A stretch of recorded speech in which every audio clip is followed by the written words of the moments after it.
Hi, my name is Aaron, and this is my show, Reeducation, and from each according to their ability, to each according to their need.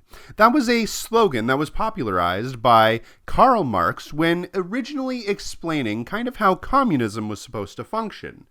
And that is a good description on how contracts work, at least in an anarcho-communist structured society. Now, you see, in an anarcho-communist structured society, a contract is something that is basically a mutual agreement between you, the contract signer, and the community, the contract holder. The community provides to you whatever you might need, and you provide to the community what they need.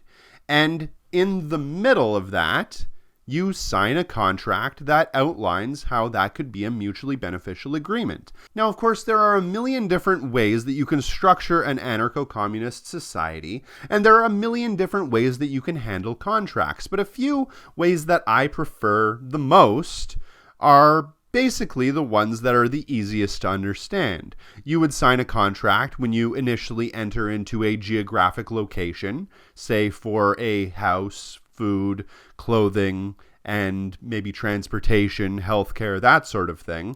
And in that contract, it would outline that you need to find some sort of business community to be a part of, say being a plumber. If you decide to be a plumber and you sign all of the paperwork along with being a plumber, like being in the plumbers union, making sure that you perform all of the plumber's tasks and get from that community all of the benefits in being a plumber, then you would essentially be giving to the community something that they needed.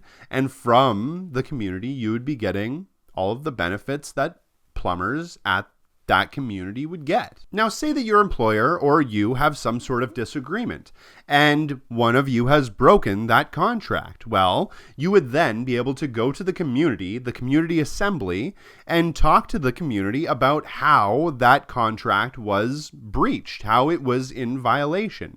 And they could determine what punishment or solution would be granted to that individual or collective. That is basically how you would handle functioning in an anarcho-communist structured society. It would be through mutually beneficial agreements between you and your community. I think that's pretty much it. I think that this is probably going to only be like a 2-minute long video. It's a very simple concept, but it is something that needs to get out there just so that more people understand exactly how this would work, and a little quick resource. So thank you very much for watching. My name is Aaron, and this is my show, Reeducation.